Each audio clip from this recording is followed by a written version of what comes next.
되었습니다. 앞에 이렇게 대림절 초가 이렇게 장식이 되어 있고, 또 약간 진 보라색 꽃도 장식된 것은 기다림과 소망을 표현합니다. 그냥 이렇게 장식을 단장한 것은 아니죠. 대림절이라는 것은 여러분들이 이미 잘 알고 있는 것과 마찬가지로 2000년 전에 이 땅에 오신 예수 그리스도의 탄생을 기뻐함과 동시에 우리 위에 이 땅에 오시고 우리 위에 죽으시고 부활 승천하신 이후에 다시 이 땅에 오시겠다고 하신 재림의 때를 기다리는 절기이기도 합니다. 그런데 우리는 간혹 앞부분만 조금 이해하죠. 성탄절이 가까이 오면은 2000년 전에 오신 예수님의 탄생일을 그냥 기뻐하는 절기로 오해합니다. 예를 들면은 우리의 생일을 그 다음 생일 때 오면은 기뻐하듯이 그냥 태어난 날을 기뻐하는 것으로 착각한다 그 말이에요.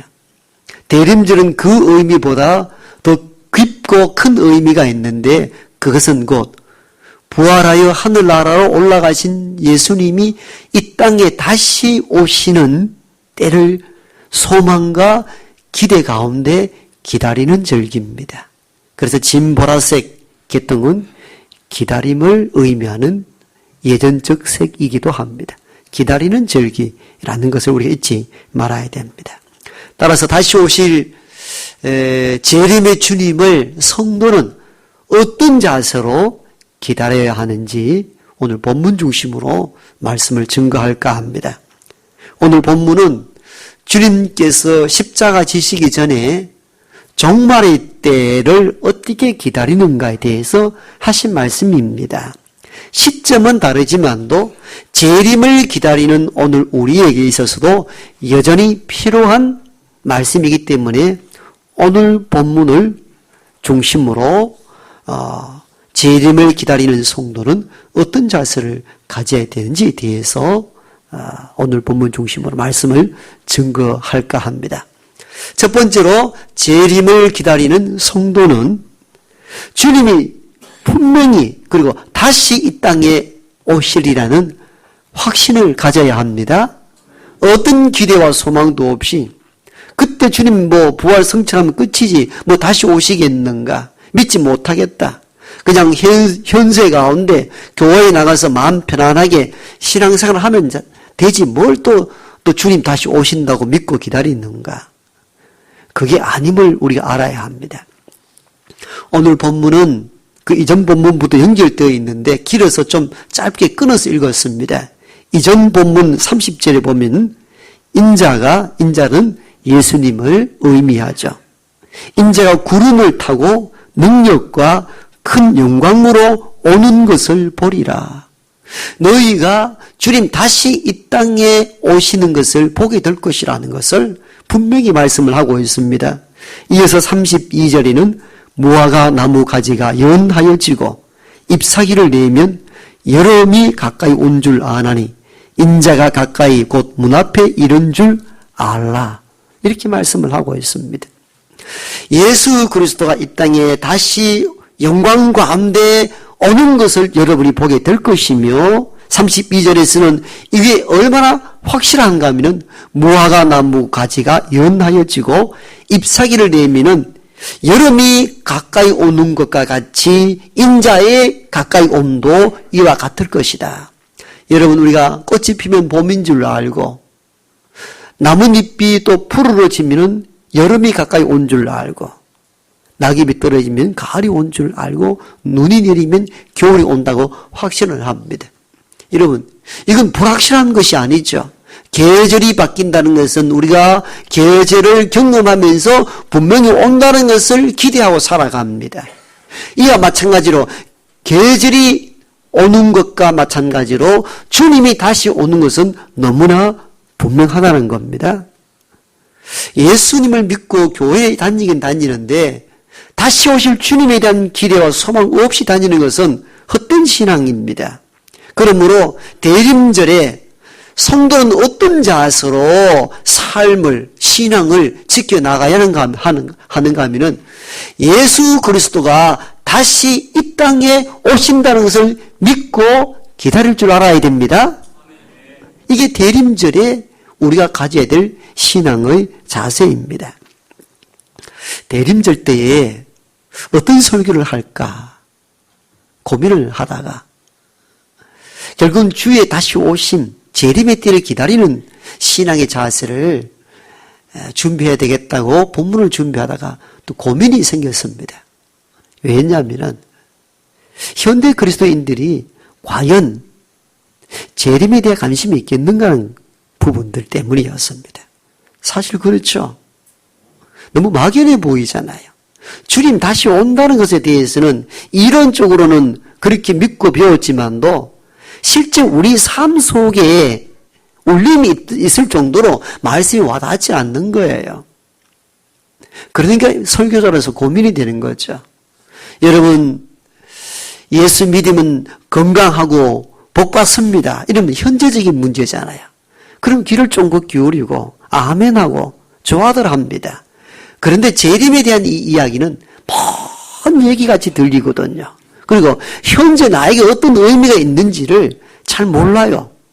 그러다 보니까 재림에 대한 설교를 하는데 목회자들도 부담을 가지고 성도들도 이게 뭐 큰 내가 살아가는데 뭐 그리 큰 의미가 있는가 이렇게 생각할 때가 아주 많기 때문에 설교자의 고민이 깊어지는 것이죠.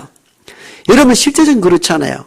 오늘 우리의 삶을 이렇게 보면은 오랫동안 살고 건강하게 사는 것에 관심이 많습니다. TV 방송 보십시오. 뭐 건강 문제 다루는 프로그램이 참 많아졌어요. 그 의미는 현대인들의 관심이 건강에 대한 관심이 최고라는 거예요.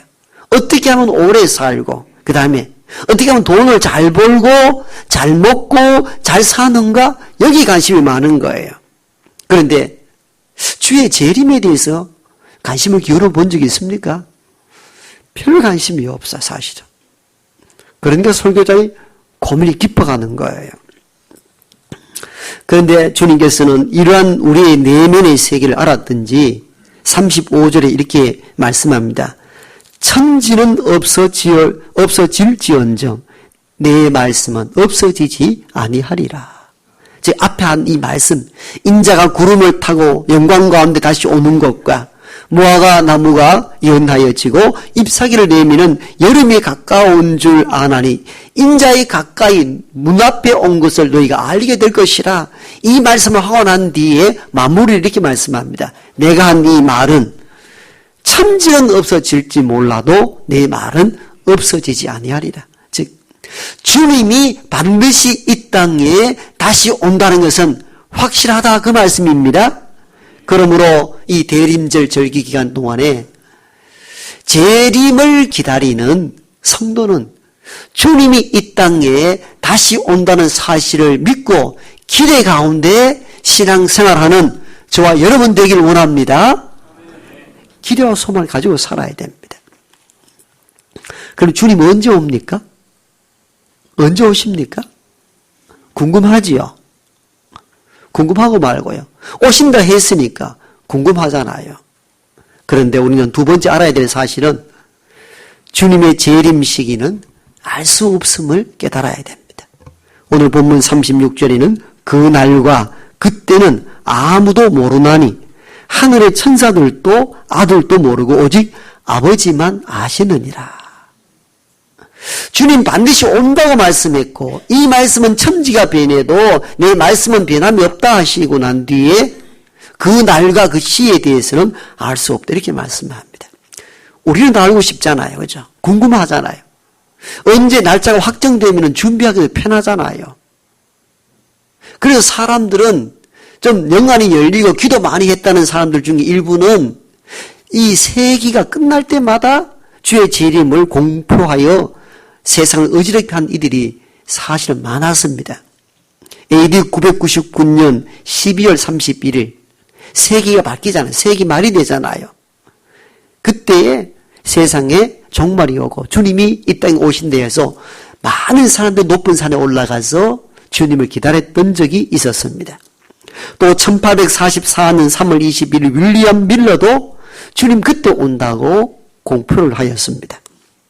여호와의 증인교회의 찰스 러셀도 1874년에 주님 재림한다 떠들고 세상을 혼란에 빠뜨렸고, 최근에는 우리나라 대구 지역에서 92년도 10월 28일 주님 재림한다고 애들 학업 포기하고 직장 다니는 건 그만두고 지하 예배당에 모여가지고 흰옷 입고 나팔 불며 기다렸던 적이 있었습니다. 그때는 온 전국으로 일반 방송에 막 중계할 정도였습니다. 바로 이장님파에서 하는 다미 성교회에서 떠들었던 주의 재림 다 헛것이었습니다. 여러분, 성경에 무엇이라 기록되어 있습니까? 그날과 그때는 아무도 모르나니 아들도 모르고 오직 아버지 하나님만 아시느니라. 아멘. 예수 그리스도가 이 땅에 다시 오는데 정작 자신 예수 그리스도도 알지 못한다. 이렇게 기록되어 있단 말이에요. 이 말씀은 주님은 하나님 아버지 앞에 자신을 비운 겸손의 태도이기도 합니다만, 다른 말로 표현하면 이 재림의 사건 시기에 대해서는 철저하게 인간의 세계에 막아놓고 있다는 사실들을 극적으로 표현해주고 있는 본문이라 이렇게 볼 수가 있습니다. 그런데 사람은 자꾸 이걸 알고 싶어 합니다. 그죠? 그래서 참 혼란이 일어나는 거죠. 이게 인간의 심리입니다. 언제 오는 줄 알면 우리가 준비를 할 것 아니에요. 그런 마음으로 시기와 날짜를 알면 좋겠다는 겁니다. 그런데 하나님은 오늘 본문을 통하여 왜 그 시기, 그때를 왜 알려주지 않는 거예요? 왜 그럴까요? 알려주면 우리가 준비하기에 얼마나 편안합니까? 그렇잖아요. 그럼 신앙생활 반듯하게 할 수 있을 것 같잖아요. 준비가 될 것 같잖아요. 그런데 주님이 오신다고 말씀을 하면서도 왜 이 시기와 때에 대해서 말씀하지 않는다는 거예요. 근데 여기는 이유가 있습니다. 잘 들으셔야 됩니다. 하나님이 재림의 시기에 대해서 알려주지 않는 것은 세상이 무질서하지 않도록 하기 위함입니다. 재림의 시기를 알면은 오히려 세상이 무질서와 혼란에 빠집니다. 목사님, 그게 무슨 말씀입니까? 재림의 시기를 알면 준비를 하고 반듯하게 살지 왜 오히려 무질서와 혼란에 빠집니까? 그런데 잘 들어보십시오. 사실은 우리가 재림의 시기를 구체적으로 알면 오히려 굉장히 무질서해지고 세상은 혼탁해지고 먹고 놀고 세상이 엉망이 되어져 갑니다. 예를 들어볼까요? 내년 9월 달에 주님이 재림한다. 내년 9월이 종말이다 이러면은 여러분 지금 어떻게 할 것 같습니까? 여러분의 신앙이 좋아서 매일 예배를 참하게 이렇게 드리지만도 대부분의 사람들은 아마 이렇게 살 겁니다. 내년 9월이면은 직장 다닐 필요가 뭐가 있노? 지금 던집니다. 학교 공부해야 될 이유가 있나? 공부하지 않죠. 놀러 가자. 뭐 요즘 해외여행 붐인데 있는 돈 모아서 뭐하면 필요가 있는 거. 내년 9월이 되면 끝나는데. 성업 포기하고 학업 그만두고 직장 던져버리고 막 먹고 놀고 술 마시고 방탕한 짓 다 하다가 8월 말쯤 돼가지고 단작은 옷을 입고 교회 와서 회개하고 이틀 동안 금식 좀 하고 그래서 9월 초에 구원받으면 되잖아요. 얼마나 편리합니까? 재림의 시기를 알면은 너무너무 편리합니다. 왜? 그 전까지는 내 멋대로 살 수 있는 기회가 생기니까요. 이거 얼마나 좋은 기회입니까? 그 무질서와 혼란에 빠집니다. 오히려 재림의 시기를 알면 우리가 준비하는 것 같아 보이는데 그렇지 않더라는 겁니다. 하나 더 예를 들면은 이해하기가 편할 겁니다. 우리가 어릴 때 학교, 지금도 학생들도 있겠습니다. 학교 다닐 때 9시 수업 시작인데 선생님은 어쩌다 1, 20분 늦을 때가 있죠. 그럼 애들 한 5분 동안은 공부 수업 태도가 조용히 기다립니다. 5분 좀 넘으면은 그래서 조금 용감한 친구가 어이 반장 교무실에 가봐라. 선생님이 얼마 뒤에 오는지 좀 알아봐 달라 그럽니다. 그 반장이 또 쫓아가서는 선생님 만나서 몇 분 뒤에 온다는 소식을 반에 전합니다. 얘들아, 선생님은 일이 있어서 9시 20분에 들어오신단다. 그럼 9시 20분에 들어온다는 소식을 들으면 어떻습니까? 공부를 하고 학습 태도를 가집니까? 9시 19분까지만 천지야단입니다. 책도 던지고 막 먼지 펄펄하게 놀다가 19분쯤 되면은 여상스럽게 다 앉아가지고 선생님 올 준비를 딱 하죠. 그런 경험 없습니까? 저는 그렇게 살았습니다. 선생님 좀 늦는 시간 아는 동안에는만 온갖 책 던지고 뛰어놀고 책상 위로만 날아다니는 애들 있잖아요. 그러다 19분쯤 되면은 아무 없었다는 뜻이 창문 열어가지고 문지 다 내보내고 자 앉아 있습니다. 선생님이 20분대에 들어오면은 수업 터대가 아주 잘된 아이로 생각하는 거죠. 오해죠. 여러분 보세요. 그 반 아이 중에 얘야 선생님 몇 분 뒤에 오신다고 알아보라는 이 의미는 어떤 의미로 알아보라는 겁니까? 우리가 수업 준비 잘하기 위해서 시간을 알고 싶은 거예요. 아니면은 오시는 시간 정확히 알면은 오시는 시간까지 좀 놀고자 알아보려는 거예요. 다 뒷부분이에요. 이게 악한 심령을 가진 인간들의 본성적 태도입니다. 시간을 알면 도움될 것 같죠? 도움이 안 되는 이유가 여기 있습니다. 그래서 하나님은 시기와 때를 알려주지 않습니다. 왜? 오히려 무질서와 혼탁에 빠지기 때문입니다. 그래서 초보 선생이 아닌 베테랑 선생은 선생님 몇 분 뒤에 오십니까? 이렇게 물을 때에 20분에 간다 하지 않습니다. 곧 간다 이렇게 말합니다. 이게 참 의미 있습니다. 어떤 초보 선생님은 정직에 9시 20분에 갈게 그렇게 하는데 베테랑 선생은 이렇게 얘기합니다. 곧 간다. 반장이 와서 보고합니다. 얘들아 선생님 곧 오신다 한다. 그럼 어떻게 합니까? 뛰어놀 수가 없습니다. 장난칠 수가 없습니다. 곧 오신다 했으니까. 곧 오신다 얘가 계속 수업 태도를 하는데 20분이 다 됐어요. 수업이 유지가 되죠. 여러분. 그래서 주님께서 부활 승천하실 때에 제자들이 언제 오십니까? 궁금해하는 것을 보고 이렇게 말한다. 곧 오시리라. 이렇게 말씀합니다. 그런데 제자들은 곧이라는 이 의미를, 이 단어를 시간적 개념으로 계산을 한 거예요. 그러니까 신약 성서를 읽어보면 이것 때문에 굉장히 혼란에 빠집니다. 왜? 곧이라는 것이 곧 임박하게 즉시로 이해했기 때문에 시간의 임박을 깨달은 거예요. 그래서 베드로 전후서에 가면은 1000년이 1년과 같고 1년이 하루가 1000년 같고 1000년이 하루 같다 이 의미를 새로운 개념을 해석해 주잖아요. 왜? 그때 곧 임한다고 생각했는데 주님 재림을 안 하니까 신앙이 나태해지고 기독교에서 벗어나기 시작한 거예요. 그리고 베드로 전후서에서는 하나님의 시간대는 인간이 보기에는 하루가 1000년 같고 1000년이 하루 같던 이 사실을 알라 합니다. 따라서 우리가 주님이 곧 오신다 했을 때 곧이라는 이 의미는 인간의 편에서는 짧은 시간을 의미했고 주님은 단순한 시간의 개념으로 곧이라는 것을 의미한 것이 아니고 항상 준비된 상황으로 살라는 뜻으로 전한 말씀이었던 것이죠. 선생님께서 내가 곧 간다 했을 때에 아이들의 입장에서는 1분, 2분 뒤에 짧은 시간의 개념으로 받아들이지만도 선생님은 그 기간이 얼마 되든지 간에 학습의 태도를 유지하라는 마음으로 곧이라는 의미를 사용한 것이죠. 여러분 우리가 이 비밀을 알아야 됩니다. 그러므로 시기에 대해서 왜 알려주지 않습니까? 그건 오히려 무질서와 방탕과 우리가 혼란에 빠지기 때문에 오히려 하나님은 그 시기와 때를 알려주지 않는 것입니다. 그러므로 여러분 억지로 알려 하지 마십시오. 성경은 그걸 이야기하고 있지 않잖아요. 때와 시에 대해서 너희가 알 수 없다. 아들도 알 수 없고 아버지만 알 수 있다는 것을 우리가 깨달아야 됩니다. 주로 이단들은 이걸 미혹합니다. 언제 주님 재림하니까 성읍 포기하고 있는 재산 다 갖다 바치도록 만들어서 집안 쫄딱 망하도록 합니다. 우리가 성경을 조금만 읽고 연구했더라면 이런 미혹에 넘어갈 수 없는 거죠. 시와 때는 하나님 우리에게 알려주지 않았습니다. 그리고 재림의 시기를 알려주지 않으면 악인이 심판을 피하지 못하게 하기 때문입니다. 미리 다 알면 어떻습니까? 구원받지 못할 리가 어디 있습니까?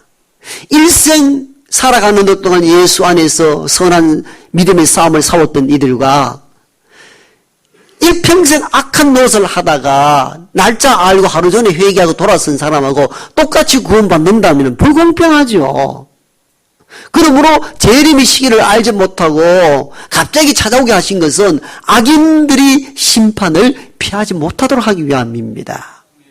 여러분 이렇게 생각해 봅시다. 어느 술집에 마약 거래한다는 그런 소식이 경찰 공무원들에게 접했습니다. 그때 경찰 공무원들이 마약 거래상을 잡으러 갈 때에 우리 언제 잡으러 간다 준비하라 이렇게 하고 갑니까? 지도 새도 모르게 급습해서 마약 거래상을 잡죠. 그 심판의 시간들을 알려주면 안 되는 것이죠. 그러면 또 이 사람들이 그 시간을 넘기고 또 마약 거래를 계속하여 인생을 파탄나게 만드는 거예요. 그러므로 재림의 시기를 우리가 알 수 없도록 한 하나님의 이 방침이 바로 이 부분입니다. 악한 이들이 심판을 피하지 못하도록 하기 위함입니다. 여러분 주의 재림 때는 참 믿는 자는 구원의 은혜를 베풀고 악한 이들은 심판을 받습니다. 이 결정적인 날이거든요. 다 똑같이 대접받으면 안 되잖아요. 일생 믿음과 선한 싸움을 싸운 사람들에게는 하나님과 함께하는 구원의 은혜를 베풀 뿐만 아니라 일생 악과 더불어 싸웠던 악한 이들은 지옥불에 던지는 심판의 날이 재림의 때입니다. 그렇기 때문에 악인들이 심판을 피하지 못하도록 하기 위해서는 그 재림의 시기를 미리 알려주어서는 안 되는 것입니다. 그래서 오늘 36절에 그 때와 시에 대해서는 아무도 모르며 아들도 모르고 오직 아버지 하나님만 아시느니라. 그러므로 우리는 재림을 기다리는 성도는 그 시기를 알려 하지 말아야 됩니다. 그럼 어떻게 살아야 됩니까? 시기도 알지 못하고 주님 오신다 하는데 어떻게 살아야 됩니까? 그 본문에 오늘 본문에 잘 기록되어 있습니다. 항상 깨어 있어야 합니다. 오늘 주신 본문 마지막 절 42절 제가 그대로 읽어드립니다. 그러므로 깨어 있으라. 어느 날에 너희 주가 임할는지 너희가 알지 못함이니라. 아멘. 주님은 분명히 언제가 오신다 했는데 우리가 알고 싶은 시기는 알지 못하면 어떻게 살아야 됩니까? 항상 깨어 있어. 주님이 언제 오셔도 맞이할 준비를 하고 살라는 것입니다. 여기 깨어 있다는 것은 육체적 잠도 자지 말라는 의미가 아닙니다. 잠도 자고 직업도 갖고 일도 하고 다 하되 언제 어느 순간에 오셔도 주님 맞이할 준비성, 이것을 깨어 있음의 단어의 본질적인 의미라 이렇게 볼 수가 있습니다. 그러므로 성도는 지금 늘 깨어서 말씀과 기도 그리고 일상 삶 속에서 주님 오셨을 때 언제 어떤 장소에 오시더라도 부끄럽지 않게 설 수 있는 준비된 삶을 살아가는 저와 여러분 되기를 원합니다. 부끄러운 모습으로 설 때 얼마나 초라하겠습니까? 여러분 오늘 우리의 관심을 보십시오. 서두에 말씀드린 것처럼 그 먹는 것, 입는 것, 건강한 것 오직 그 관심뿐이잖아요. 오직 그 관심만 살아갑니다. 그런데 우리 주변을 이렇게 보십시오. 오늘 병원을 신방에 가보면은 어린아이들도 암에 걸립니다. 소아암. 20대, 30대, 40, 50대. 죽음이 확 갑자기 몰려올 때가 많아요. 영원히 살 것 같죠? 영원히 살지 못합니다. 요즘 100세 시대라 말을 하지만도 100세 시대는 그냥 연장된 시간일 뿐이지 우리 어르신들도 한동안 요양병원에 계신 분들이 많았잖아요. 그때 1, 2년도 아니고 4, 5, 6, 7년 얼마나 인생이 피폐해지는지 몰라요. 가끔은 마음이 아플 때가 많습니다. 제가 목회를 처음 시작할 때는 무조건 건강하게 오래 사십시오. 병원에 가서 그렇게 기도했는데 요즘은 오래 장기 요양병원에 있는 나이 많이 드신 우리 어르신들 만나면은 하나님 이제 평안한 잠을 주십시오. 제 솔직한 기도입니다. 빨리 돌아가십시오. 이 의미가 아니에요. 그 세월이 얼마나 힘이 들고 얼마나 고통스러운지 오래 누워있는 분들을 바라보면 그 마음이 애틋하게 들 때가 많아요. 얼마나 고통스럽고 얼마나 힘이 됐을까. 걸어다닐 수 있을 때 걸어다니고 이 예배처에 사면 예배드리고 싶은데 그럴 수 없는 환경 가운데 그저 하루하루를 링거 주사에게 의지해 살아갈 때에 얼마나 고달픈지 아세요. 그래서 그걸 보면서 우리가 언제 하나님 앞에 섰을 때도 부끄럽지 않게 살다 간다면은 그것이 4, 50이면 어떻고 7, 80이면 어떻겠나는 생각이 무뚝무뚝 들 때가 많습니다. 그러므로 너무 오래 사는 현세의 일에 너무 매이지 마십시오. 주님 오실 날을 기대할 수 있기를 원합니다.